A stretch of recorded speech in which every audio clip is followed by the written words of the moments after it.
Ela pode sentir esse amor pelos filhos e, ao mesmo tempo, estar encarando depressão, ansiedade. Tomar decisões baseadas naquilo que vai fazer com que a gente se sinta feliz. Antes de ter filho, eu tinha muitas teorias e nenhuma criança. Agora eu tenho uma criança e nenhuma teoria. Somos mulheres. Somos mulheres. Somos mulheres. Somos mulheres. Somos mulheres. Somos mulheres. Somos mulheres. Somos rio. Somos rito. Somos riso. Somos caminho. Somos sorte.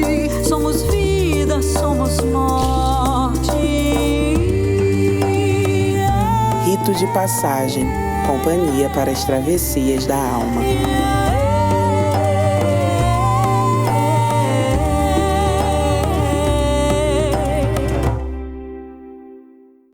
Este é o podcast Rito de Passagem. É uma alegria que você esteja aqui conosco.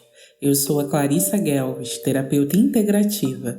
Trabalho com Reiki, terapia multidimensional, constelação familiar, Theta Healing, oráculos, dentre outras medicinas que carrego em minha maleta. Este podcast nasceu como mais uma medicina para ofertar a você um pouso enquanto você se transforma. A cada 15 dias, recebo uma convidada que nos conta sobre suas transformações e seus ritos de passagem. E ao ouvir suas histórias, nós nos transformamos também. Fique por perto, pois ao final de cada episódio, nós meditamos juntas. Separe água, chá, um lencinho e abra o seu coração. É uma alegria fazer essa viagem contigo. Tem sido uma aventura gravar esse podcast. Tem sido uma descoberta de mim, da história dessas mulheres e também da história das pessoas que têm nos escutado. Então, se você é uma das nossas ouvintes, manda pra gente as suas impressões, conta pra gente como foi ouvir, porque essa é a melhor parte de fazer esse podcast, depois de ouvir aqui uma única história e saber o quanto ela reverbera na história das outras pessoas. E hoje não vai ser diferente, porque a convidada que eu estou recebendo é uma pessoa que eu conheço desde muito jovem. Porém, como a gente estava conversando há pouquinho, a gente não teve tanta oportunidade de convivência, apesar de frequentarmos muitos espaços parecidos na nossa juventude espírita. Hoje em dia eu nem sou mais espírita, isso parece que ficou numa outra encarnação, mas a memória dessa menina que foi se tornando uma mulher ficou gravada no meu coração e a internet trouxe a oportunidade da gente começar a torcer uma pela outra. Então ela foi fazendo cada coisa na vida adulta dela e se comunicando com maestria nas redes sociais e eu sempre torcendo. E um dia, quando eu estava meditando, pensando em quem eu queria convidar para o podcast e pensando que eu queria muito a presença da Zona Oeste do Rio de Janeiro, lugar que me criou aqui também, ela veio com força total. E para minha alegria, quando eu a convidei, ela aceitou. Então, seja bem-vinda, Isabela, e eu peço que você se apresente aqui para a gente. Gente, é um prazer enorme estar aqui com a Clarissa, conversando com você que está aí ouvindo a gente. Meu nome é Isabela Monteiro, sou daqui da Zona Oeste de Santa Cruz. Hoje em dia tenho um brechó, essa veia empreendedora sempre foi muito presente na minha vida e culminou no meio da pandemia, atrás de alguma renda que pudesse dar um up na nossa vida financeira, surgiu a ideia do brechó. E ele está aí, firme e forte. O nome é Botei para Vender, sigam e acompanhem essa minha trajetória de mãe empreendedora nas redes sociais. E é engraçado a Clarissa falar sobre a minha desenvoltura na minha comunicação, nas redes sociais. Isso sempre veio também de um lugar de necessidade, não tanto de uma clareza minha sobre as minhas habilidades. Veio sempre de um lugar assim, eu preciso fazer, então vamos lá. É também um recado para você que está ouvindo, porque de vez em quando as pessoas percebem tantas coisas nossas que a gente não percebe, mas se por um acaso você tiver em algum momento ou em alguma fase da sua vida em que você tenha que colocar para fora um talento que você sufoca, porque você precisa, coloca, porque esse é um momento de você se conhecer e de você conhecer facetas suas que você jamais imaginava que pudesse ter. Foi por isso que eu disse que seria especial. Ela só se apresentou, né, gente? Olha onde a gente já está aqui, com aulas de empreendedorismo, com aulas de como utilizar seus talentos. E tem uma coisa que eu acho muito importante nessa sua fala, é que essa é uma estratégia de um lugar que nós duas também partilhamos, além da Zona Oeste do Rio de Janeiro, que é o lugar de mulheres pretas, né? O povo preto e as pessoas pobres do Brasil, que têm uma origem de pobreza econômica, a gente encontra nesses desafios todo dia uma porta fechada, e a cada porta fechada a gente tem que se desenvolver e descobrir qual talento a gente vai utilizar para fazer alguma coisa. Eu tenho certeza, Isabela, que na sua história, assim como na minha, que já vendi bolo, já vendi docinho, já fui babá, já fui faxineira, já fui atendente de telemarketing, a cada momento você precisa pegar não só um limão, aquele caminhão de limão, e transformar em alguma coisa positiva na sua vida. São histórias que a gente obviamente deseja que para os nossos descendentes eles comecem de um outro patamar, de um outro lugar, e é por isso que a gente trabalha tanto, mas também são histórias que a gente precisa validar e se orgulhar de ter, porque a gente reinventa essa origem todos os dias, esse lugar que foi dado como o lugar que a gente vai crescer, como um determinante de como a gente vai se sair na vida. Então, entender que o nosso passado é ponto de partida, mas que o futuro é uma incógnita e que a gente pode ir se descobrindo e reinventando é maravilhoso, porque eu já fui muitas Clarissas, assim como eu tenho certeza que você já foi muitas Isabelas na sua história até aqui. E para começar a contar essa história, eu queria que você falasse um pouquinho de como foi o seu nascimento, como é que você nasceu, se você sabe um pouco dessa história. Conta pra gente o seu relato de parto, da sua chegada nesse planeta. Então, meu relato de parto, ele começa com um pouco, assim, também da personalidade da minha mãe, né? Eu saber como eu nasci, como foi a descoberta da minha gravidez, eu também vejo uma compatibilidade com a maternidade que eu exerço hoje, né? A minha mãe é uma mulher, assim, muito prática, no sentido de não romantizar, ela nunca romantizou a maternidade pra gente. Em alguns momentos, eu acho que isso trouxe uma certa confusão para a nossa cabeça, enquanto crianças e tudo mais. Eu acho que a gente precisa também ter esse cuidado. Mas hoje, enquanto mulher, eu consigo identificar isso claramente. Então, a minha gravidez, ela foi uma gravidez não planejada. Meus pais já eram casados, mas tinham pouquíssimo tempo de casados. Eles tinham 1 ano de casados e aí foram surpreendidos por uma gravidez, que ao mesmo tempo sempre foi muito desejada e tudo mais, mas ela foi permeada de muitos conflitos pessoais da minha mãe e conflitos que eu hoje consigo me identificar, consigo respeitar, consigo entender e consigo também fazer aquela separação de isso não é um problema meu, isso foi um conflito dela em um momento de extrema fragilidade, de extrema confusão sobre se perceber mulher e logo se perceber mãe. É daí também que vem o meu relato para hoje. Quando você me convidou e você falou sobre rito de passagem, para falar sobre o que me atravessa, sendo mãe, e eu acredito que outras mães vão se identificar também com essa minha fala, a maternidade nos atravessa de uma maneira tão avassaladora que a gente não consegue pensar em outro rito de passagem senão a transformação que a maternidade nos traz. O meu relato de parto vem também desse lugar, do redescobrimento da minha mãe e desse conflito, que por muitas vezes, esses conflitos dela, enquanto mulher e mãe, trouxeram para a minha infância, para o meu descobrimento enquanto mulher, alguns conflitos ali também que hoje são mais claros. Mas veio desse lugar, de uma mulher poderosa também, incrível, que foi surpreendida por uma gravidez inesperada, tendo que lidar aí com todas essas transformações, mas nunca nos faltou amor, nunca nos faltou acolhimento, nunca nos faltou respeito enquanto criança, adolescente e agora adultos. Sua fala é tão genial e tão importante, Isabela, porque a gente cresce. E quando a gente cresce, a gente pode atualizar a história que a gente viu enquanto criança. A dor da criança é verdadeira, o conflito que a criança tinha é verdadeiro, mas enquanto mulher, você pode olhar a sua mãe de uma outra perspectiva. E quando você faz isso, você cresce e se libera também, porque aí você vai ser mãe e vai encarar uma humanização da sua maternidade, porque você lançou esse olhar para sua mãe.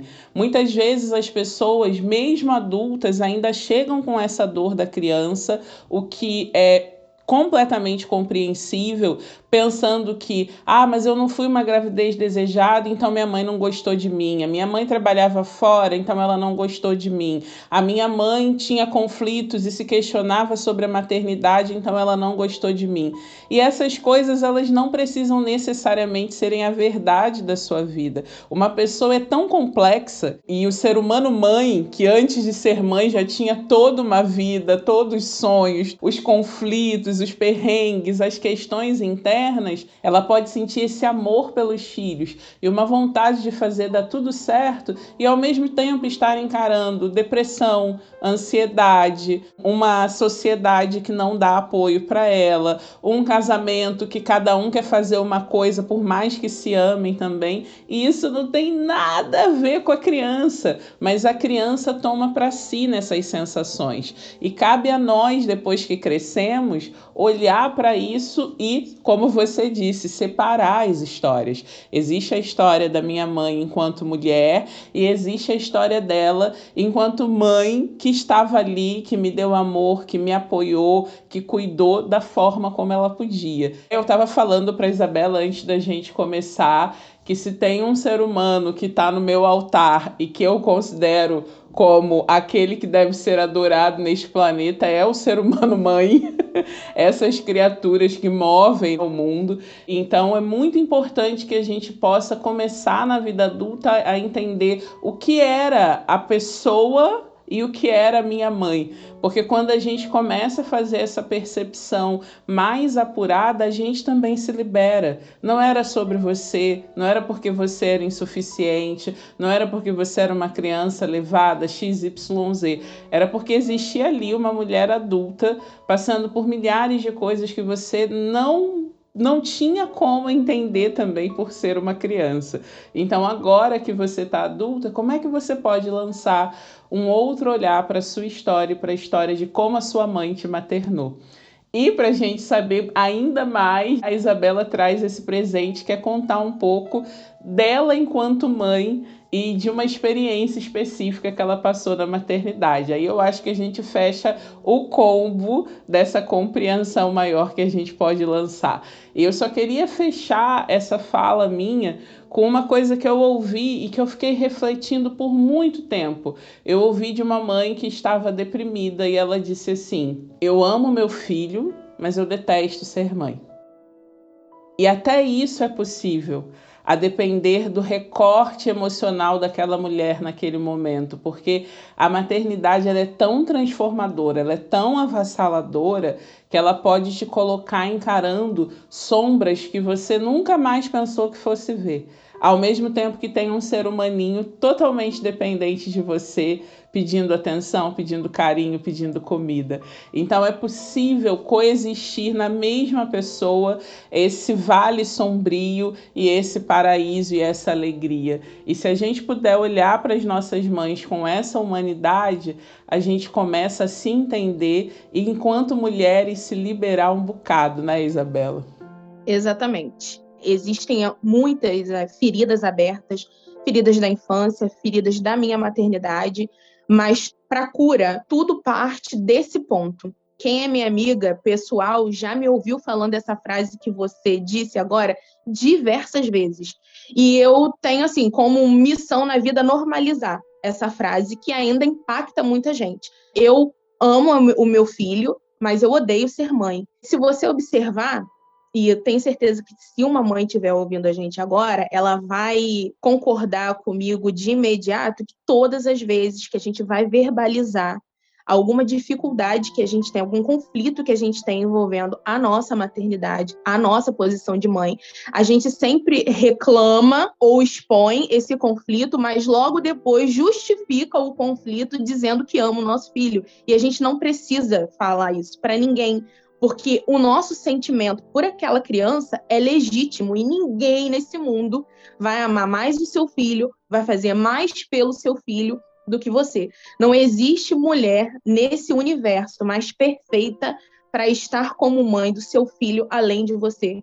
Então a gente não precisa falar das nossas dores justificando essas dores com um amor que é inquestionável. Falar dessa maternidade que me atravessa, né, muitas pessoas podem pensar que eu vou falar lá da minha gestação e do começo da minha maternidade ou do puerpério, que é um momento assim que dilacera a nossa alma. Mas uma parte da minha maternidade que foi marcante e decisiva para a minha trajetória foi quando a Nina tinha lá os seus 2 anos, que é um momento assim, já de conflito muito grande entre mães ou cuidadoras, né? Enfim, quem está ali convivendo com a criança, que é quando a criança começa a se descobrir um indivíduo para o mundo. Tem muitas vontades, tem uma personalidade fortíssima, não existe isso de o filho de fulano tem uma personalidade mais forte do que a minha. Não, todos temos esse desejo que move a gente de se mostrar para o mundo, e nos 2 anos isso daí tá assim, parece que eles despertam de um sono e eles querem mostrar pra gente todo dia, toda hora, todo segundo, que eles são alguém, que querem coisas que geralmente não dá pra gente atender ou fazer, mas é um desejo que a gente precisa ali contornar. E quando a Nina começou a se descobrir como indivíduo, eu estava totalmente perdida com relação a quem eu era. A sensação que eu tenho é como se eu estivesse iniciando um caminho mesmo. Ela nasceu, eu iniciei esse caminho, veio o puerpério, é como se eu estivesse afastando ali uns galhos de árvore que foram aparecendo, que estavam atrapalhando a minha travessia. E os 2 anos da minha filha me levaram num limbo, como se durante esse caminho aí eu tivesse atolado o meu pé num mangue. E ali eu fiquei. E foi um limbo, assim, emocional, foi um limbo financeiro. Eu era mãe solo na época, né? Eu me separei quando a Nina tinha 11 meses. E eu já vinha de um período financeiro conturbado, não tinha muito apoio para poder desenvolver o meu lado profissional, né? Eu precisava cuidar dela. E tive um apoio muito grande, um acolhimento para cuidar dela, né? Não para me desenvolver de outras formas. O meu lado mulher, o meu lado profissional, que sempre foi muito vibrante dentro de mim, né? Eu sempre gostei de produzir, eu sempre gostei de estar ativa, eu trabalhava desde os 18 anos. E com 26 eu me vi 2 anos estagnada, assim, parada para o mundo, só vivendo para ela. Eu me lembro muito de uma semana em que eu fiquei tão envolvida com os cuidados dela que um belo momento eu lembrei de olhar a janela. Falei, cara, eu vou abrir a janela, vou tomar um ar. E aí, quando eu abri a janela e eu olhei para o céu, assim, para a vida, eu falei, cara, que dia é hoje? Eu não sabia que dia era, se estava de manhã ou se estava tarde, ou se naquela semana tinha chovido em algum momento. Eu estava uma semana, assim, apagada para o mundo. E aquilo dali foi me trazendo um desespero tão grande que eu acordava já torcendo para poder escurecer, para a gente poder dormir de novo. E eu tenho um alívio dos meus pensamentos. É muito desesperador quando a gente se perde da gente mesma, né? E você tem alguém ali que você ama de forma inquestionável, mas você não consegue sentir esse amor por você mesma nessa hora. Eu estava inspirada até pela Dani Leal, que fez esse processo. Ela trouxe a música do Me Espera, que é da Sandy, do Thiago York, como a música desse período de puerpério e pós-puerpério, que é tenta me reconhecer no temporal, porque eu mesma não estou me reconhecendo. Eu mesma não sei quem eu sou aqui agora. E essa busca que os dias passem mais rápido na esperança de que chegue um dia em que eu possa acordar, olhar no espelho e ver uma fagulha de alguém que eu possa dizer, essa aqui sou eu. Exatamente. E esse ser humano que eu amava incondicionalmente, Ele precisava que eu estivesse bem comigo mesma para que eu pudesse guiá-la numa infância, numa adolescência, e que ela chegasse à vida adulta com menos conflitos do que eu. Eu acho que esse é o nosso desejo enquanto mãe. Como eu falei no começo, a percepção que eu tenho sobre o meu nascimento. Hoje eu entendo as falas da minha mãe, quando ela dividia com a gente, o quanto foi conflituoso para ela se perceber gestando e depois lidar com todas as questões da maternidade. Mas eu, enquanto criança, quando ouvia tudo aquilo, eu achava que o grande problema da vida dela era eu, era minha irmã. Caraca, como a gente fez a minha mãe sofrer. Não é nada disso. Ela não queria dizer isso e também não foi isso que aconteceu.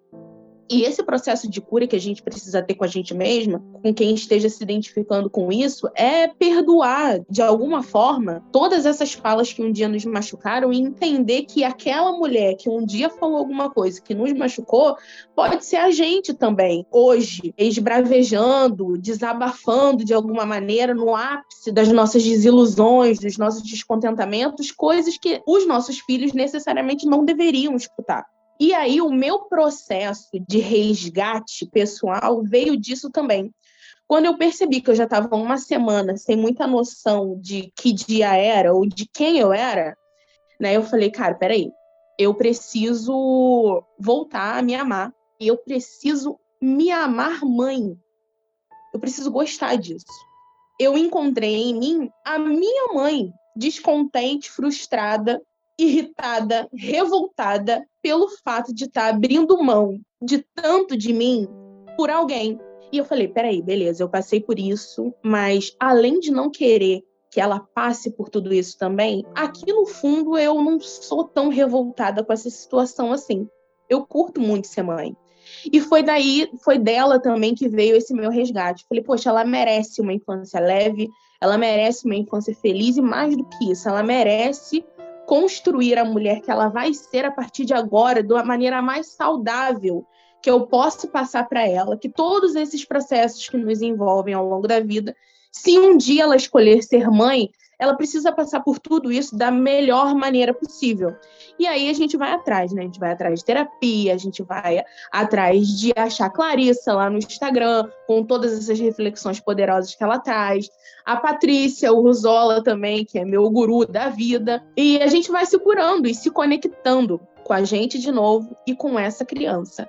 Essa humanização da nossa dor enquanto mãe é muito importante. Da gente verbalizar não para os outros, mas para si mesma. Porque é solitário, é doído, é sofrido. A gente abre mão de projetos, a gente abre mão de pessoas, as pessoas abrem mão de nós, porque enquanto mães a gente não cabe mais em todos os lugares que a gente cabia antes, e as pessoas também não querem se ajustar para que a gente possa caber junto à nossa cria.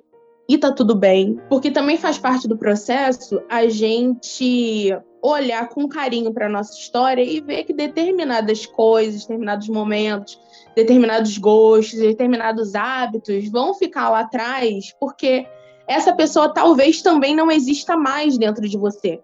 E a gente ali está forçando a barra com uma tentativa de fuga ou de negação do momento presente, entendeu? Ah, eu queria tanto fazer tal coisa. Tem gente que diz que não gosta de lembrar de como era antes da maternidade. E eu não acho isso saudável. Eu acho saudável a gente admitir que sim, a gente sente muita falta de quem a gente era, quando não tínhamos filhos. Por isso que eu acho que muita gente sente falta da barriga, né? Já éramos mães, já amávamos incondicionalmente, mas tínhamos liberdade. E a gente perde essa liberdade quando a gente pare. Então é saudável sim a gente lembrar de quem a gente era e ter muita saudade do que a gente viveu, mas com a consciência, né, de que isso daí ficou num lugar do passado muito carinhoso e que a gente tem 1000 possibilidades para amar essas nossas novas versões. A maternidade é um processo de aceitação, de reconhecimento, entender que faz parte da nossa missão nos melhorar a cada dia mais, ressignificar a dor para a gente poder abrir o caminho para outra pessoa passar com menos conflitos do que nós, sem o peso e a responsabilidade de não errar. Eu falo para Nina sempre, né? A mamãe não sabe de tudo e nem precisa saber de tudo. Ninguém sabe de tudo. O que a gente não sabe, a gente estuda. O que a gente não sabe, a gente procura alguém para explicar, uma outra pessoa. E tá tudo bem, né? Ter essa consciência de que a gente vai errar muito ainda, mas se mostrar humano para os nossos filhos é também contribuir para que eles possam ser humanos melhores. A maternidade, como um grande rito de passagem, ela vai trabalhar o tempo todo com o olhar para a vida, mas também o lidar com essas muitas mortes que acontecem. É o momento em que você deixa de ser a pessoa solo, não é mãe solo, você era uma pessoa solo, e de repente você passa a ser mãe acompanhada ou solo. É um momento em que você se despede de um tipo de corpo que você tinha, um tipo de saúde que você tinha. É um momento em que você se despede do filho ideal, porque a gente idealiza uma criança enquanto está na gestação e a criança que vem é outra, é um indivíduo que aos 2 anos vai se mostrar que veio com toda a força. E além disso tudo, também é uma inauguração de um mundo como um mundo nunca existiu para você antes. Tudo vai se reorganizar, vai encontrar um novo lugar. Mas viver isso tudo enquanto tem alguém demandando de você o tempo inteiro é o grande diferencial de outros ritos que a gente vivencia. Porque às vezes a gente está vivenciando algo que é interno, é nosso, sozinha ali você faz aquele movimento. E a maternidade, apesar da solidão interna, você não está mais sozinha. Tem sempre alguém te acompanhando. Inclusive sempre mesmo, né? É no banheiro, é no chuveiro, é quando você vai numa fila de banco. Não tem mais essa sensação da solitude. Eu lembro quando eu era criança de momentos em que minha mãe estava sentada no vaso e eu e meu irmão sentados no chão, sem parar de falar. E hoje eu fico pensando, gente, que enlouquecedor você não poder ir ao banheiro por 5 minutos sozinha. Não tem como você não pirar de vez em quando com isso.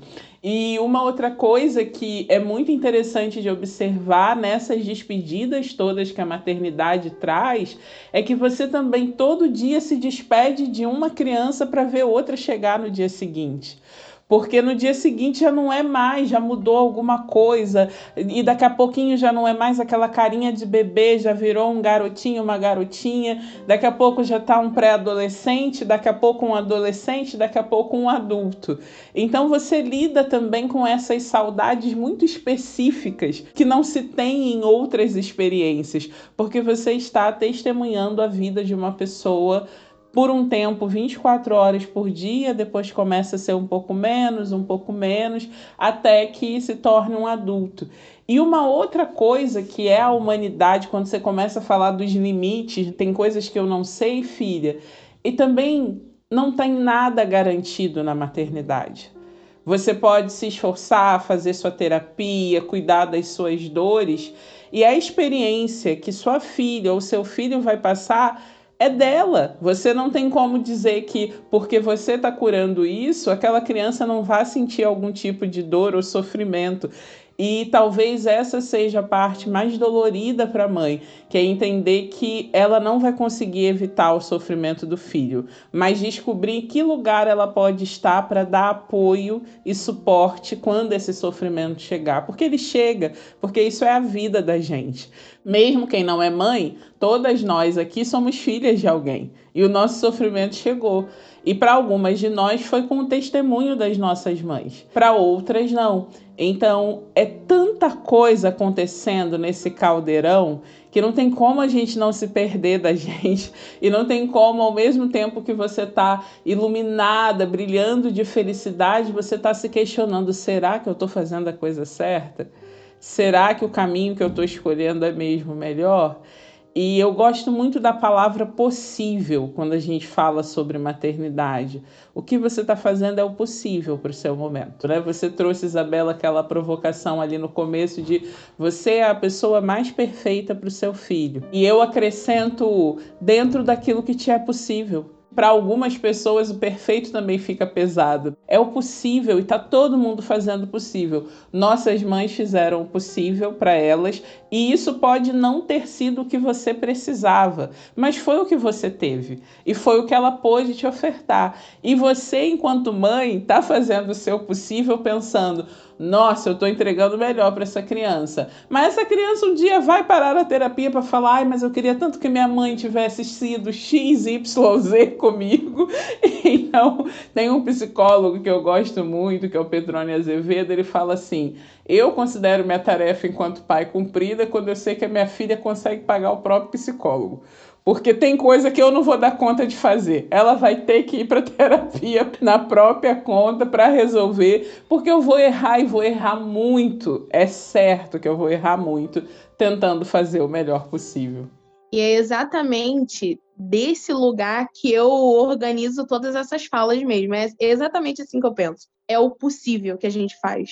E o impossível também para aquela criança. Aí eu volto à minha infância, a percepção da minha mãe. Dentro do possível dela, ela fez o que precisava. Óbvio que hoje, na minha terapia, eu aponto muitas coisas, como você falou, né? Eu gostaria que ela fizesse isso, ou assim comigo. Mas dentro do possível dela, ela me deu recurso para buscar terapia, para hoje eu conseguir me esforçar a ser o que eu preciso ser para a Nina, e tendo essa consciência de que, por mais que eu me esforce, por mais que eu me desdobre, a gente se vire do avesso, de vários avessos, os conflitos chegarão e fazem parte. Se alguém pensa que pode oferecer ao filho uma vida, uma experiência de vida perfeita, vamos refletir aí que o negócio não é bem assim.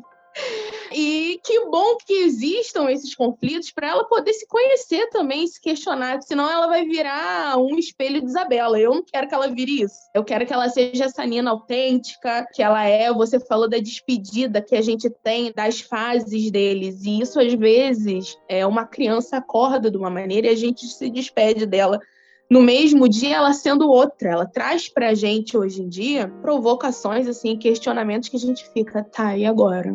Vou falar o quê para ela? Se ela tá certa, exercer esse respeito pela nossa história, compreender que o perfeito foi o possível e que esse perfeito que a gente tenta exercer também tem que ser o nosso possível, vai fazer com que essa criança se humanize também. Sendo essa criança uma mulher, isso é mais importante ainda, porque os desafios que ela vai enfrentar na sociedade vão ser diferentes de uma criança que é um menino. Então, a gente humanizar a nossa maternidade para essa mulher que está crescendo também é muito importante.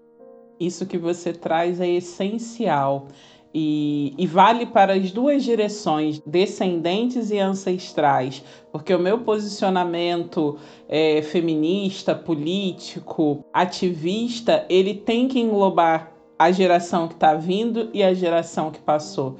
Eu preciso ser capaz de fazer essa leitura social, histórica, ancestral, quando eu olho para minha mãe e entendo o lugar de onde ela veio, os recursos que ela teve. Você trouxe essa palavra, eu amo essa palavra, recurso, e o que ela pôde me oferecer. E depois eu vou fazer essa leitura sobre mim também. Qual é o meu momento, o que está acontecendo na história da humanidade, porque, por exemplo, você tem algo na sua maternidade que muitas das suas ancestrais não tiveram, que foi uma pandemia. Viver em lockdown. Se você for pegar umas 2, 3, 4 gerações atrás, existiu ali o período da escravidão, que você não viveu, mas ainda tem eco disso na sua história.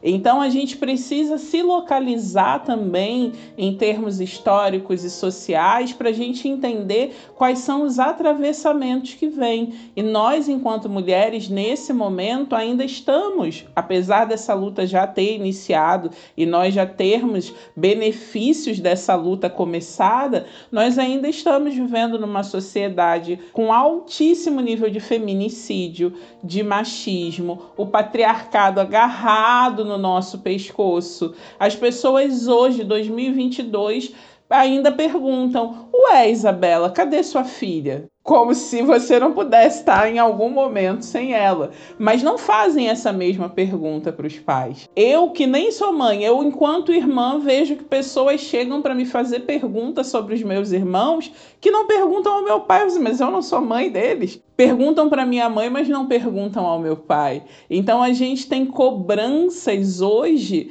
que modificam a forma como a gente materna. E a gente vai fazendo essas pequenas revoluções para termos ninas que ficam aí interpelando, trazendo questionamentos que vão abrir caminhos para que ela viva num lugar com mais benefícios e mais recursos do que o que a gente teve. Essa é a esperança, é para isso que a gente trabalha, mas a gente também não sabe quais vão ser os desafios de quando ela se tornar mulher e que recorte social e histórico ela vai vivenciar sendo uma criança pós-pandêmica. Então tem muitos atravessamentos. Por isso que a gente precisa se apegar no possível, porque não tem controle. Controle é uma ilusão e acho que a maternidade, tem uma amiga minha que fala que maternidade vem para esfregar sua cara no chão, assim. Todas as suas verdades caem por terra. Essa leitura que você traz, essa possibilidade da gente lidar com que recursos eu posso ofertar, e aí depois ela vai escolher o que ela vai fazer com esses recursos, da mesma forma que você escolhe o que você faz com os recursos que você traz. Isso não é também romantizar, então minha mãe foi perfeita para mim. Não, eu estou aqui lidando com todas as dores e dissabores que ficaram dessa relação, mas eu também, dentro disso, consigo entender por que foi assim. O que aconteceu para cada escolha dela, para cada questionamento dela. Sabe um atravessamento também que eu acho que é fundamental para mães no geral, mas mães de meninas? Eu não sou mãe de uma menina preta, né? A Nina não é preta, mas mais ainda importante para mães de meninas pretas. A gente trazer para o nosso maternário e para a infância dessa criança a importância da autoestima. E dentro da autoestima, não dela se aceitar como ela é fisicamente ou os seus próprios conflitos. É nesse lugar que você disse de reconhecer e exaltar a ancestralidade, o contexto que ela vive com relação ao feminino e ao que ela quer para o futuro dela. A gente precisa trazer esse tipo de provocação para que ela já possa crescer na retaguarda de que ela vai precisar lutar por isso. Dentro da história dela, ela vai lidar com muitos questionamentos que são machistas, falando da Nina especificamente, né? Dos pais serem separados, da criação que ela recebe, que ela já é interpelada hoje em dia com 5 anos sobre alguns comportamentos que para nós é super normal que ela tenha, mas que aos olhos retrógrados, né, de outras pessoas, isso daí vai fazer com que ela fique uma menina insuportável, uma menina mal educada, né? Quando na verdade o que a gente está buscando é que ela tenha voz, é que ela saiba validar aquilo que ela está sentindo. Se não tem algo agradando ela tem todo o direito de, com educação e com respeito, de falar sobre aquilo dali, seja para quem for, impor limites desde já. Eu acho que se nossas mães tivessem tido a oportunidade também de ter acesso a esse tipo de atravessamento, a gente também poderia ter se comportado de diversas outras formas em alguns desafios que nos apareceram. Como hoje em dia o acesso à informação e o nosso caminho também foi nos levando para esse lugar de uma certa clareza com relação a isso, também é fundamental que a gente trabalhe nas nossas filhas essa percepção do lugar delas, da posição delas dentro da sociedade, lá na turminha delas na escola. O quanto elas podem agregar nesse sentido, no respeito com os colegas, no trato com os amigos, no posicionamento dela, né, na afirmação dela desde sempre, como um indivíduo que precisa respeitar e que merece respeito de todas as formas. Me ocorre algo aqui, Isabela, quando eu discuto, que é sobre essa educação da consciência corporal e falando também da educação sexual para crianças, sobre os limites, sobre saber dizer não.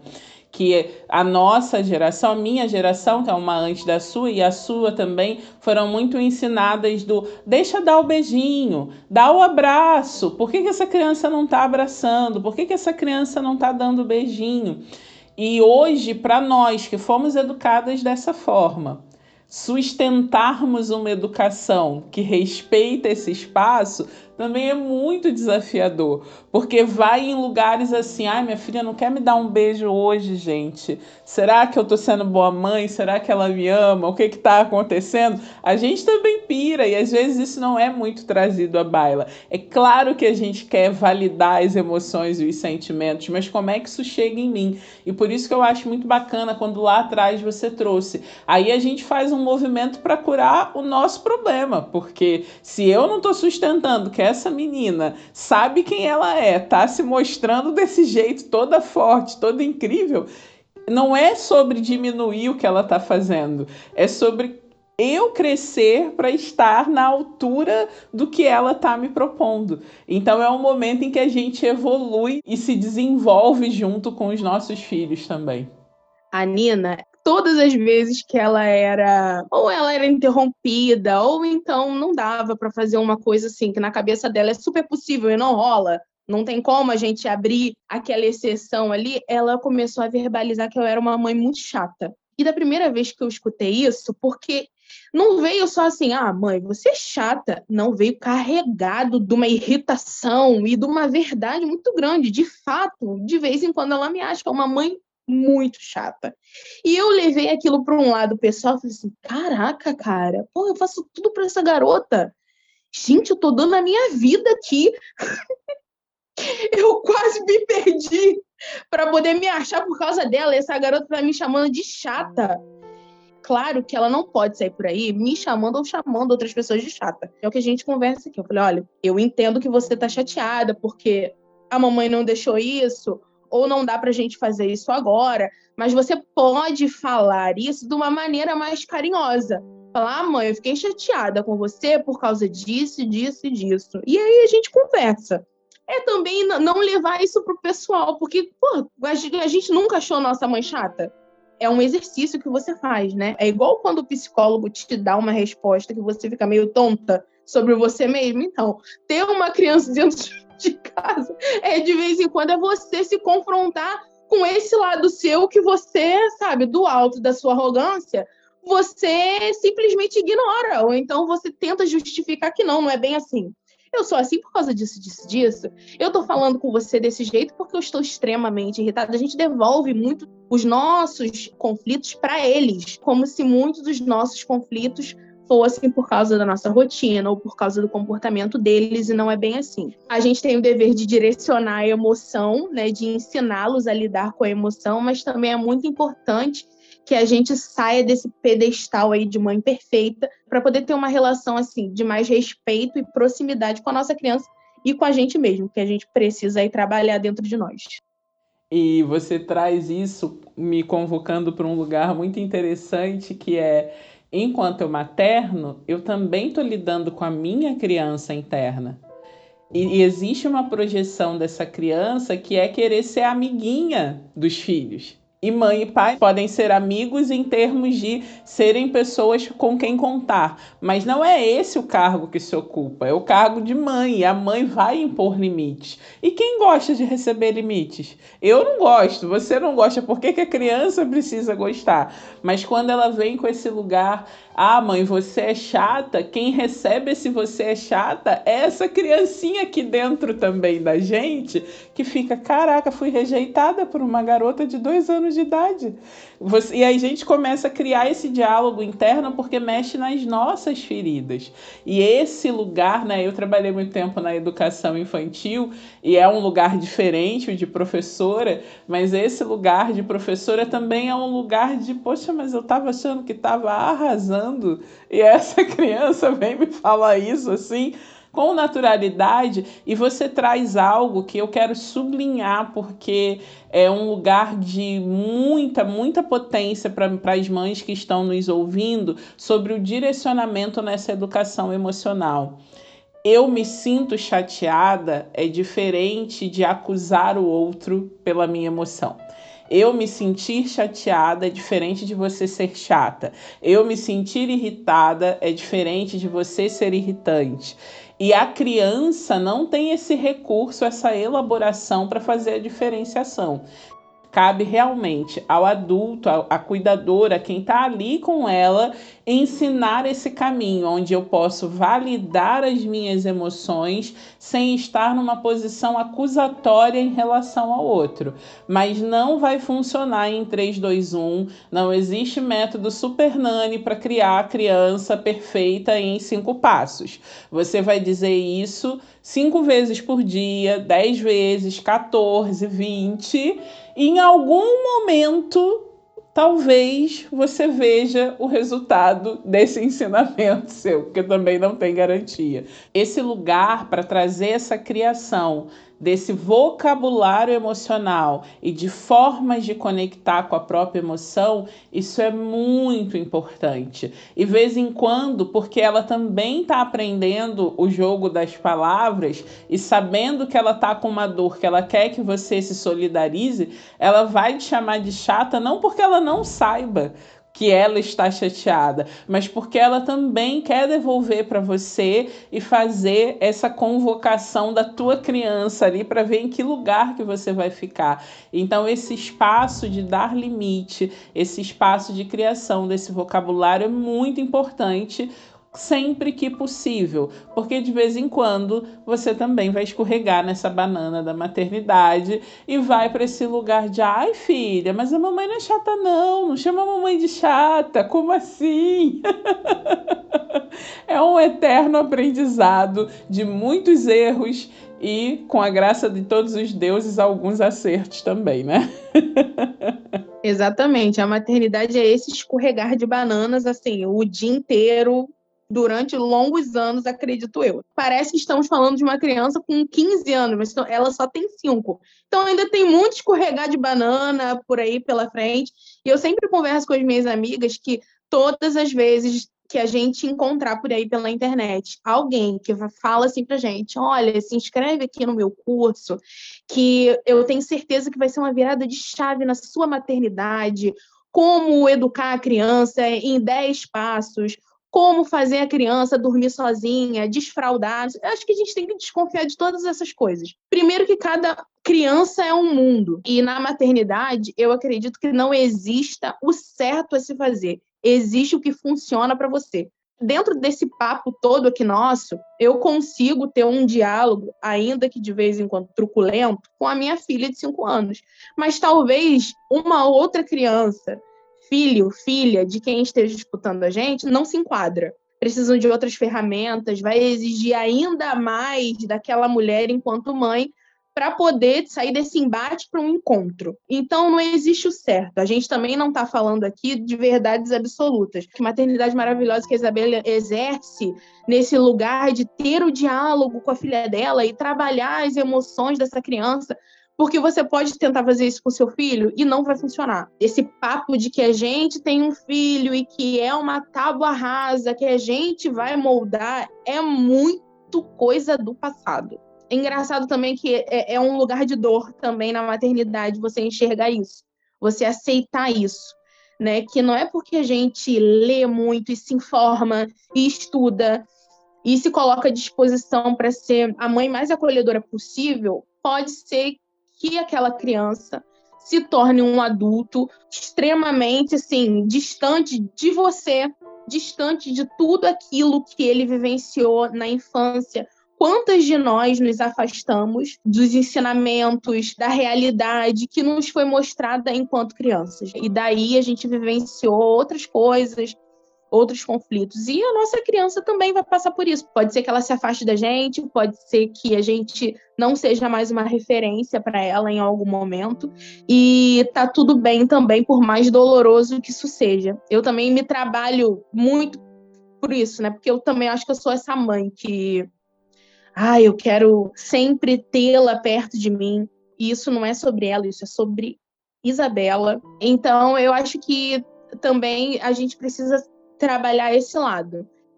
É ótimo você trazer isso, porque existem muitas possibilidades de leitura de mundo que vão te dar dicas para você entender o ser humano de forma geral. Então você tem as fases, você tem as mudanças, né? Quando a criança passa por uma transição mais forte, tem as marcações do tempo, você tem os profissionais de diversas áreas que vão poder auxiliar dentro desse processo, passando pelo pediatra, pelos professores, por toda essa equipe multidisciplinar, mas a subjetividade, aquilo que é específico de cada pessoa, só a vida vai trazer.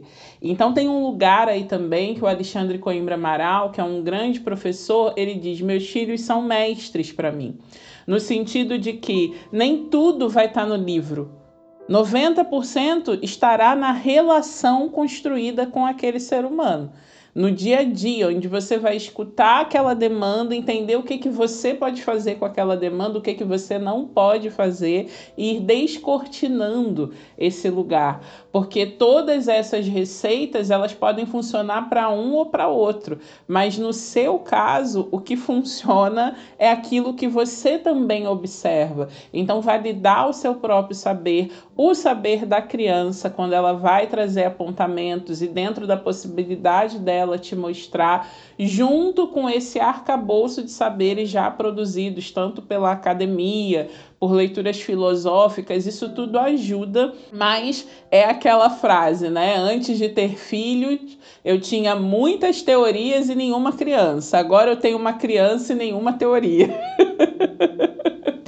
E Isabela, para a gente ir encaminhando para o fechamento e resgatando aquela imagem inicial que você fala ali desse momento dos 2 anos em que olhar para sua filha faz com que você encare a si mesma e descobrir essa força para tentar se reconstruir nesses altos e baixos, nesses acertos e erros.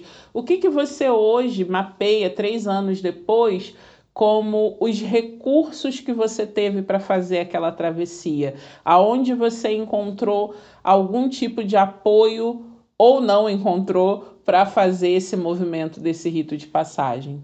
O apoio principal que eu tive, eu acho que vem desse lugar da gente ir para terapia, principalmente, para encarar um lado nosso que a gente já vem ignorando há muito tempo e que fica assim muito escuro, né, com a obscuridade da maternidade. Na época eu fazia terapia online, foi assim um divisor de águas. Me conectar comigo mais assim espiritualmente falando também foi fundamental para eu suportar a carga. E isso trouxe uma leveza para o meu dia a dia, me resgatou uma Isabela que eu sempre gostei de ser. Não quero dizer sobre o espiritismo em si. Me considero espírita ainda, mas não vivencio mais aquele dia a dia que a gente conhece, ou quem é espírita conhece. Mas, enfim, a espiritualidade em mim é uma coisa muito forte. Para mim faz muito sentido me conectar com isso. Isso foi fundamental. E também contar com algumas pessoas que me conheceram e me conectaram com uma parte de mim que eu estava sentindo muita falta, que era o meu lado profissional. A gente, ao longo da vida toda, fica abafando determinados sonhos e determinadas habilidades nossas por conta desse pensamento que a gente precisa ter estabilidade. Essa palavra me assombrou por muito tempo. Né? A estabilidade emocional, a estabilidade financeira. Agora que você é mãe, você precisa encontrar um emprego de carteira assinada, porque você precisa dar estabilidade para essa criança. Eu concordo que a visão que você tem, qual atividade vai te levar a ter uma vida financeira equilibrada, ideal para sua rotina, ideal para os seus compromissos, ela vai muito de estilo de vida. E eu, por muito tempo, me condenei demais, achando que, assim, gente, eu sou uma sonhadora. Eu sou uma sem noção de uma sonhadora que acha que pode conquistar as coisas na vida sendo empreendedora, vendendo isso, vendendo aquilo, né? Indo para a internet, botar a cara. E todas as vezes que eu fui para a CLT, eu me vi muito perdida, principalmente com os conflitos que trabalhar no mundo corporativo envolve, né? Na relação assim, interpessoal. E aí eu falei, eu não tenho com quem deixá-la. E também não tem quem me ajude nesse sentido, então eu vou fazer o que eu sei fazer. Na época era vender cosméticos, né, dentro de uma empresa do mercado, e cair dentro para ter um tempo com ela, e para a gente ter também recurso financeiro. E depois, agora, 3 anos depois, eu vejo que tudo isso, esse fechar os ouvidos para determinados julgamentos, as pessoas me julgavam, queriam interferir muito nas minhas decisões e nas minhas escolhas, mas sem me oferecer uma mão estendida. Você precisa trabalhar, mas eu não tinha com quem deixar a Nina. Você coloca ela numa creche, com que dinheiro eu vou pagar? Então, dentro da nossa realidade, eu acho que é importante a gente analisar as possibilidades que a gente tem e cair dentro, para depois, lá na frente, a gente conseguir fazer as coisas mais organizadas e mais da maneira com que a gente gostaria de vivenciar. E ficar mais atenta às nossas intuições também. Tomar decisões baseadas naquilo que vai fazer com que a gente se sinta feliz. E não tentando corresponder à expectativa do outro. Dentro da nossa maternidade, a gente vive tentando corresponder a expectativas. E quando a gente é mãe solo, tá nesse buraco assim, emocional, financeiro, a gente precisa, acho que, fechar os ouvidos para essas coisas e nos ouvir mais. E aí, 3 anos depois, a gente veio a pandemia, né? E ficou assim mais forte em mim o desejo de empreender, mas agora no sentido mais assim, mais compatível com a minha realidade, né? De uma maneira em que eu possa estar me ajudando financeiramente, ajudando outras pessoas e também ajudando o nosso mundo de uma maneira geral. E foi assim que o Brechó atendeu a esse chamado.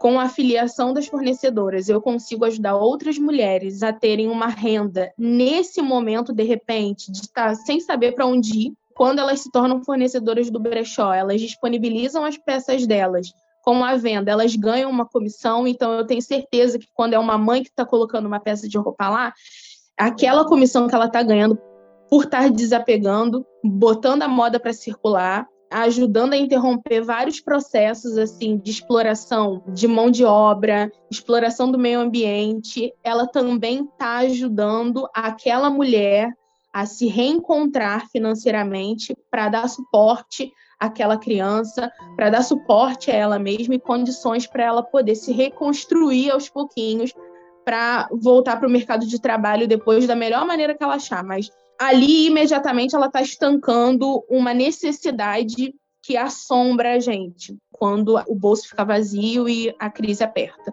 dentro da nossa casa. Então, essa foi a intenção. Ajudar a sociedade, ajudar mulheres especificamente e também me ouvir enquanto mulher, fazer alguma coisa que realmente tenha sentido, não só para mim, mas para outras pessoas. Amei sua fala sobre a estabilidade. Fica aqui essa reflexão, né? Quando a gente vai fazer o eletrocardiograma, a vida está nos altos e baixos e não na linha reta. A nossa segurança financeira é importante.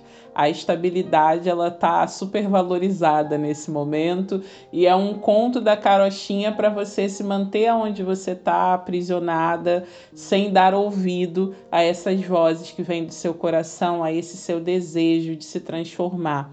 É claro que para cada pessoa tem um jeito de fazer. Para quantas pessoas existem 1000 vezes mais jeitos de fazer. O seu jeito não vai ser igual ao meu ou igual ao da Isabela. Eu também sou uma pessoa que escolheu uma vida de autonomia inicialmente e que trabalho por conta própria com aquilo que eu acredito.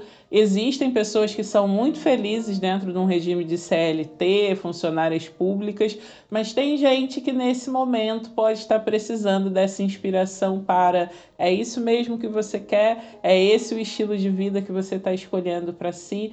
Tem caminhos, tem possibilidades. Existem caminhos para a maternidade, caminhos para ser criança, para ser filha, para ser mãe. Tem muitas possibilidades que a gente possa também trabalhar um pouco, resgatando algo que você disse lá no começo da sua mãe ser tão objetiva e reta sobre a maternidade tantas vezes, que a gente também possa resgatar a nossa imaginação e o nosso sonho como caminhos de criar mundos possíveis dentro daquilo que se apresenta para a gente. Isabela, é um papo que a gente poderia ficar aqui por uma semana conversando e não daria conta de todos os assuntos que a maternidade traz. Mas eu quero finalizar aqui deixando o meu agradecimento a você, dizer que eu sou fã da Nina, amei ver Nina cantando Glória Groove esses dias. E eu agradeço imensamente, porque tenho certeza que essa sua clareza sobre si mesma, sobre seu processo, vai ser capaz de desmistificar muita coisa para mães que estão nos ouvindo e, ao mesmo tempo, de ajudar a manter acesa aquele fogo interior, essa chama que é tão bonita e que a gente pode ver no brilho dos seus olhos, mesmo depois de tantas mudanças e tantos desafios. Quando a mulher está dentro de si, encontrada com essa voz, não tem nada que possa nos parar. Então, obrigada pela tua participação. Todo sucesso para o brechó e para tudo que você fizer na vida, que eu tenho certeza que o brechó é uma das manifestações da sua criatividade, mas não é a única.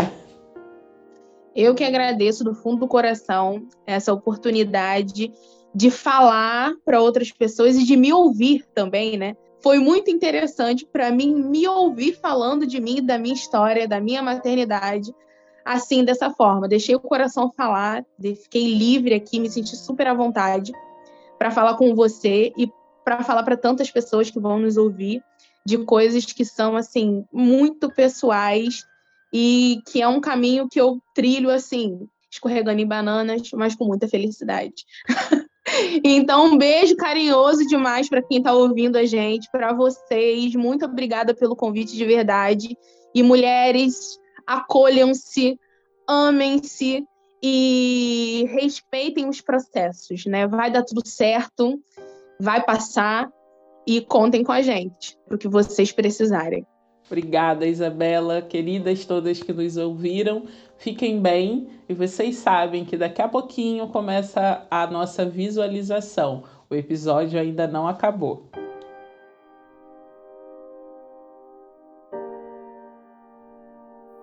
Você já sabe que agora é hora de meditar. E também já sabe por essa conversa que dentro de nós todos levamos a nossa criança interna. Esse somatório de experiências, memórias, crenças e percepções da vida a partir da nossa infância. Hoje nós vamos visitar essa criança. Então respire fundo, se coloque numa posição tranquila e visualize que a partir do seu coração um grande funil de luz vai se abrindo, se abrindo, se abrindo, mostrando o caminho. E você, alma, se desprende do corpo e vai seguindo por essa luz. Enquanto seu corpo descansa em segurança, você passeia pela luz que sai de seu coração e vai em direção a si mesma. A si mesma nessa versão pequena criança. Aonde você imagina que a sua criança esteja? Num cenário do passado, num lugar do seu presente, num espaço onde só a sua imaginação alcança? Vá até lá. Se permita encontrar a sua criança. Ao chegar, se aproxime com cuidado. Observe o que a sua criança está fazendo, como ela se porta. Seus movimentos falam o que sobre como ela se sente?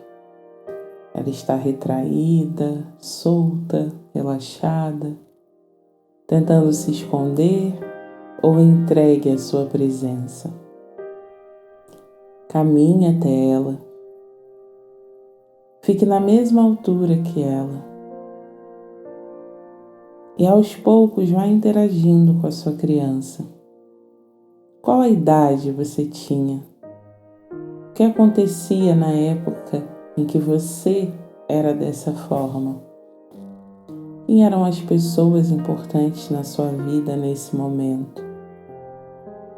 Olhe para essa criança com os olhos do agora, com a sua possibilidade expandida de compreensão da vida. Traga essa criança até você, um abraço possível, um carinho, aquilo que a sua criança permitir.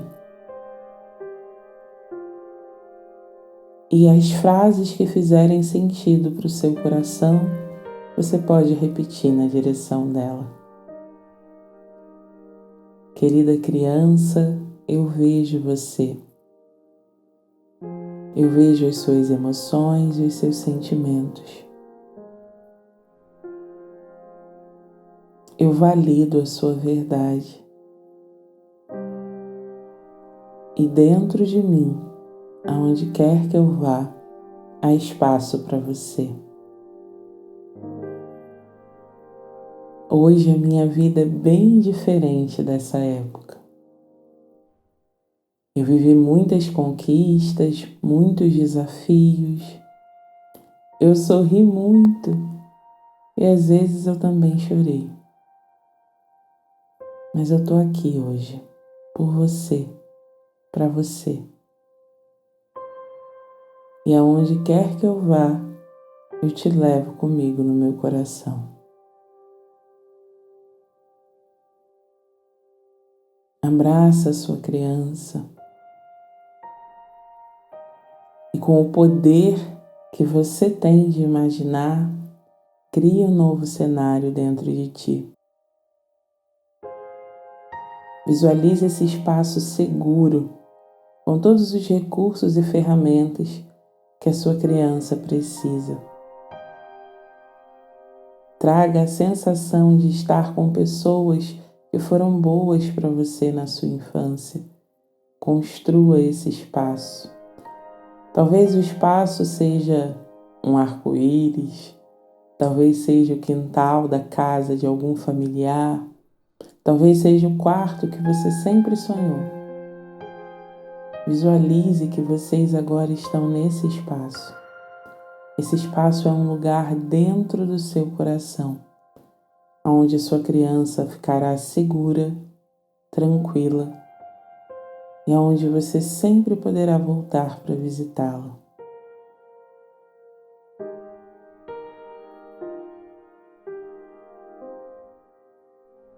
Abrace a sua criança, diga a ela que é só chamar que você vem e deixe aberto esse caminho de conexão para que você possa estar com ela e ela possa estar com você. E sempre que necessário,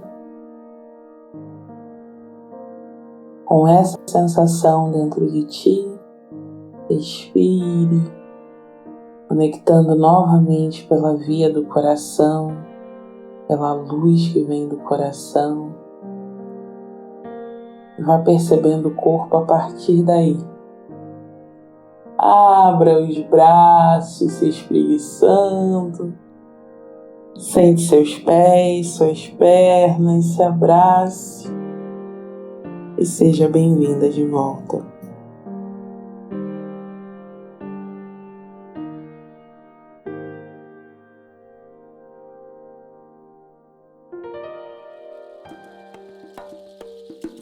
Tenho certeza que toda essa conversa sobre maternidade e esse encontro com a sua criança interna mexeram com você. Daqui eu também senti meu coração vibrar e já pude expandir um pouco mais meu olhar sobre mim, sobre minha mãe e sobre as mulheres de minha família. E você? Então nos siga nas redes sociais e venha nos contar tudo isso que você vivenciou ao ouvir a entrevista de Isabela. @euisabelamonteiro, @boteipravender e @ClarissaGuelves. Compartilhe, chame as amigas e nos marquem para a gente saber como foi a experiência. Muito obrigada e até o próximo episódio.